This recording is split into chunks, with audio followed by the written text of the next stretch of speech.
दिल्ली च अधिकारियों के तबादले पोस्टिंग संबंधी केंद्र सरकार ने ऑर्डिनेंस जारी किया है। जैसे केंद्र सरकार ने एक नवा ऑर्डिनेंस इस बाबत लेके आया है। ऑर्डिनेंस मुताबिक तबादले पोस्टिंग नूं लेके अथॉरिटी बनाई गई है। National capital civil services authority का गठन किया गया है। काबिले गौर है कि अथॉरिटी च दिल्ली के सीएम मुख सकत्तर ते मुख गृह सकत्तर शामिल होणगे। अथॉरिटी च ही अधिकारियों के तबादले पोस्टिंग दी होवेगी सिफारिश। दस अथॉरिटी की सिफारिश दिल्ली के LG नूं भेजी जाएगी। तबादले पोस्टिंग ते LG दा ही होवेगा अंतिम फैसला। दरअसल कुछ दिन पहला ही सुप्रीम कोर्ट ने फैसला सुनाया सीगा, जिस दे चलदे सेवा विभाग के अधिकारियों के तबादले पोस्टिंग संबंधी अधिकारी दिल्ली सरकार नूं दिते गए सन, पर हुण केंद्र के इस ऑर्डिनेंस नाल ये अधिकार दोबारा दिल्ली के LG कोल आ गए ने। ते वड्डी खबर इस वेले दी सांझी कर रहे हैं। SC ते सुप्रीम कोर्ट के फैसले तो बाद हुण केंद्र सरकार के वल्लों ऑर्डिनेंस जारी कर दिता गया है। मेरे सहयोगी अमन भारद्वाज फोन लाइन ते मौजूद ने। अमन, सुप्रीम कोर्ट के फैसले तो बाद केंद्र के वल्लों ऑर्डिनेंस जारी कर दिता गया। हालांकि जो ऑर्डिनेंस होंदा है कैबिनेट जो PM जो माफ करना जो देश के प्रेजिडेंट होंदी उन्होंने भेजती है तो उन्होंने वल्लों ऑर्डिनेंस जारी होंदा है। की कुछ कहना है इस पर? देखो, केंद्र का जिवें अधिकार है वो किसी भी तरीके दे नाल जो ऑर्डिनेंस राही कोई तब्दीली करनी है, कानून लियाना है, तो उसके अंदर जड़ा है उसनों अनुच्छेद कर सकती है, उस बदलाव कर सकती है। और इसी दे चलते दिल्ली क्योंकि 1991 एक्ट का हवाला देंदे हुए जो दिल्ली ऑर्डिनेंस लिया गया है, national capital territory of Delhi act 1991, इसका हवाला देंदे हुए ऑर्डिनेंस लिया गया। और इस ऑर्डिनेंस के मायने सिर्फ जो सीधे शब्दों च है कि LG जो लगाया जाता है लेफ्टिनेंट जनरल एक तरीके दे नाल जिवें दिल्ली के अंदर लगाए गए ने, तो उन्हों का फैसला आखिर होएगा जदों कोई बदलाव करना है, कोई पोस्टिंग नूं लेके कोई अधिकारी बदलना है, उसकी पोस्टिंग है, तो आखिर च जड़ा है वो मंजूरी जी है LG की चाहिए है। और इसनूं लेके एक national capital civil service authority जी है वो बनाई गई है।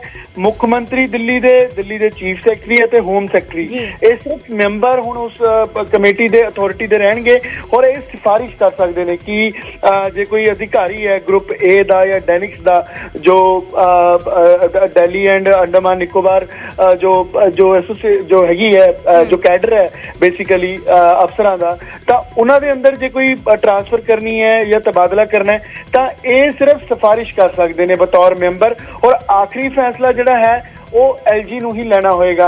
हालांकि सुप्रीम कोर्ट ने जो आम आदमी पार्टी का दावा है कि उन्होंने राहत दी सी, पर केंद्र ने इसनूं बाईपास करते हुए अपना एक ऑर्डिनेंस लिया के तानाशाही की है, आम आदमी पार्टी का इल्जाम है। लेकिन ऑर्डिनेंस लिया के जड़ा है और 1991 भारत एक लोकतंत्र देश है ते इस फैसले नूं किवें वेख्या जा सकता है?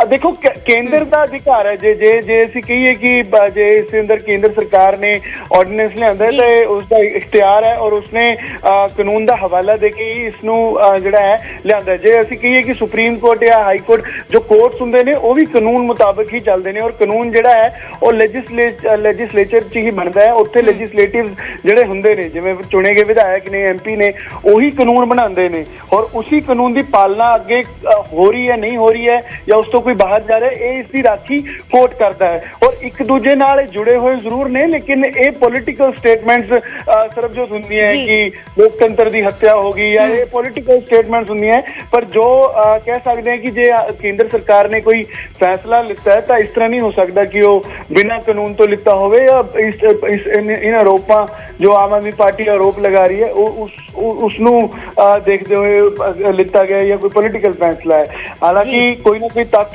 बीजेपी को सेंटर सरकार को भी ने जिहड़ा ऑर्डिनेंस लिया गया और LG नूं खास करके इख्तियार दिते गए ने, क्योंकि जे तुसीं पिछले दिनों के अंदर जिन्नी कारगुजारी है वो देखो तो दिल्ली के जिन्ने अफसर ने कुछ अफसर कुछ ना कुछ स्कैम्स या नाल जुड़ते नजर आए जिन्हां ते इन्वेस्टिगेशन हुई, कोई CBI ते ED दी रडार इस तरीके की तमाम चीज़ां ने जिन्होंने बीजेपी जिन्हों के ऊपर आधार मान सकती है कि असी किते ना किते LG का इख्तियार होना जरूरी है। और LG एक जे कहिए इंडिपेंडेंट स्टेट का ਔਰ ਜਿਵੇਂ ਯੂਟੀ ਦਿੱਲੀ ਹੈ ਤਾਂ ਐਲਜੀ ਜਾਂ ਗਵਰਨਰ ਐਟ ਦੀ ਐਂਡ ਆ ਕੇ ਸੁਪਰੀਮੋ ਹੁੰਦੇ ਨੇ, ਤਾਂ ਇਖਤਿਆਰ ਦੇਣਾ ਉਸ ਆਧਾਰ ਤੇ ਜਿਹੜਾ ਹੈ ਉਹ ਉਸ ਨੂੰ ਦੇਖਿਆ ਜਾ ਰਿਹਾ ਹੈ। ਜੀ ਅਮਨ ਜੀ, ਤਾਂ ਦਿੱਲੀ ਚ ਅਧਿਕਾਰੀਆਂ ਦੇ ਤਬਾਦਲੇ ਪੋਸਟਿੰਗ ਸੰਬੰਧੀ ਕੇਂਦਰ ਦਾ ਆਰਡੀਨੈਂਸ ਜਾਰੀ ਕੀਤਾ ਹੈ। ਬਹੁਤ ਬਹੁਤ ਸ਼ੁਕਰੀਆ ਅਮਨ ਸਾਨੂੰ तमाम ਜਾਣਕਾਰੀ ਦੇਣ ਲਈ। ਤੇ ਦੱਸ ਦੇ ਕਿ ਕੇਂਦਰ ਸਰਕਾਰ ਦੇ ਵੱਲੋਂ ਇਸ ਬਾਬਤ ਇੱਕ ਆਰਡੀਨੈਂਸ ਲਿਆ ਗਿਆ ਹੈ। ਤਸਵੀਰ ਤੁਹਾਨੂੰ ਵਿਖਾ ਰਹੇ ਆਰਡੀਨੈਂਸ ਦੀ। ਤੇ ਦਿੱਲੀ ਚ ਅਧਿਕਾਰੀਆਂ ਦੇ ਤਬਾਦਲੇ ਪੋਸਟਿੰਗ ਸੰਬੰਧੀ ਕੇਂਦਰ ਦੇ ਵੱਲੋਂ ਆਰਡੀਨੈਂਸ ਜਾਰੀ ਕੀਤਾ।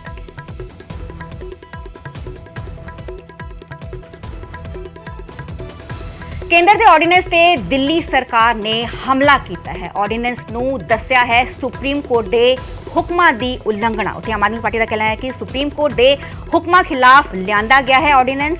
ਕੇਜਰੀਵਾਲ ਤੋਂ ਡਰੀ ਹੋਈ ਹੈ ਕੇਂਦਰ ਦੀ ਭਾਜਪਾ ਸਰਕਾਰ। ਚੁਣੀ ਹੋਈ ਸਰਕਾਰ ਦੇ ਅਧਿਕਾਰੀ ਖੋ ਰਹੇ ਹੈ ਕੇਂਦਰ ਤੇ ਵੱਡਾ ਹਮਲਾ ਕੀਤਾ ਹੈ। ਸ਼ਬਦੀ ਹਮਲਾ ਕੀਤਾ ਗਿਆ ਆਮ ਆਦਮੀ ਪਾਰਟੀ ਦੇ ਵੱਲੋਂ ਕਿ ਚੁਣੀ ਹੋਈ ਸਰਕਾਰ ਦੇ ਅਧਿਕਾਰੀ ਖੋ ਰਿਹਾ ਹੈ ਕੇਂਦਰ। ਦਿੱਲੀ ਦੇ ਲੋਕਾਂ ਦੇ ਫਤਵੇ ਦਾ ਅਪਮਾਨ ਕਰ ਰਹੀ ਹੈ ਕੇਂਦਰ ਸਰਕਾਰ ਤੇ ਕੇਂਦਰ ਦੇ ਆਰਡੀਨੈਂਸ ਤੇ ਦਿੱਲੀ ਸਰਕਾਰ ਨੇ ਹਮਲਾ ਕੀਤਾ ਹੈ। ਦੱਸ ਦਈਏ ਕਿ दरअसल कुछ दिन पहला ही सुप्रीम कोर्ट ने फैसला सुनाया सीगा कि जिस दे चलते सेवा विभाग के अधिकारियों के तबादले पोस्टिंग संबंधी अधिकारी दिल्ली सरकार को दिते गए सन, पर हुण केंद्र ने इस ऑर्डीनेंस नाल यह अधिकार दोबारा दिल्ली जे एलजी कोल आ गया है। ते इस बाबत हुण आम आदमी पार्टी हमलावर है केंद्र की बीजेपी सरकार के अगे सरकार के उपर। उन्होंने कहा है कि सुप्रीम कोर्ट के हुक्मां खिलाफ आ ऑर्डीनेंस लिया गया है। केजरीवाल तो डरी केंद्र सरकार ते भाजपा है। चुनी हुई सरकार के अधिकार खो रहा है केंद्र ते तिखे शब्दी हमले करते हुए आम आदमी पार्टी सरकार देखी जा सकती है।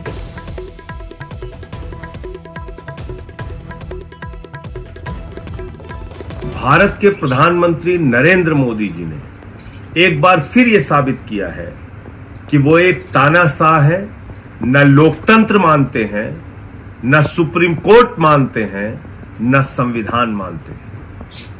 भारत के सर्वोच्च न्यायालय की संविधान पीठ का फैसला, संविधान पीठ के फैसले ने यह कहा कि दिल्ली में एक चुनी हुई सरकार के पास ट्रांसफर पोस्टिंग का अधिकार होना चाहिए।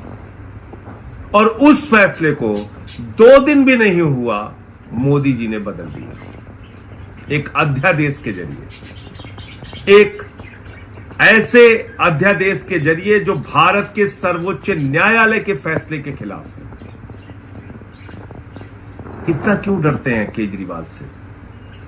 इतना क्यों भय सताता है आपको अरविंद केजरीवाल से कि आप एक अरविंद केजरीवाल की सरकार दिल्ली के अंदर नहीं चलने दे रहे हैं, जिसको 2 करोड़ लोगों ने 90% से ज्यादा सीटें देकर चुना, प्रचंड बहुमत के साथ, एक नहीं 3 बार चुना। आप ऐसी सरकार को नहीं चलने दे रहे हैं। तो ये पूरा देश देख रहा है कि किस तरह से प्रधानमंत्री नरेंद्र मोदी जी ने और भारतीय जनता पार्टी ने लोकतंत्र का गला घोटा है। दिल्ली इस देश का इतना छोटा राज्य है कि आपको भारत का नक्शा दे दें तो बहुत मुश्किल से ढूंढ पाते हैं आपकी दिल्ली कहां है। इतना छोटा राज्य है और इस छोटे से राज्य की सत्ता देने में केंद्र सरकार का इतना बड़ा दिल इतना छोटा सा हो गया। सोचिए, ये वही है जैसे जब पांडव दुर्योधन से अपना हक मांगने गए तो भगवान कृष्ण ने कहा उनसे, दो न्याय अगर तो आधा दो और उसमें भी यदि बाधा हो तो दे दो केवल 5 ग्राम, रखो अपनी धरती तमाम, हम वही खुशी से खाएंगे परिजन पर हंसी ना उठाएंगे। पर दुर्योधन वो भी दे ना सका, आशीष समाज की ले ना सका। आज केंद्र सरकार ने दुर्योधन वाला काम किया है। 5 गांव जितनी सत्ता मांगी अरविंद केजरीवाल ने और देश की सबसे बड़ी अदालत ने संविधान के हिसाब से अरविंद केजरीवाल जी को ताकत दी, मगर आज छल से, कपट से, बेईमानी से केंद्र सरकार ने वो ताकत छीनी है। देश का इतिहास हमेशा इस छल को याद रखे।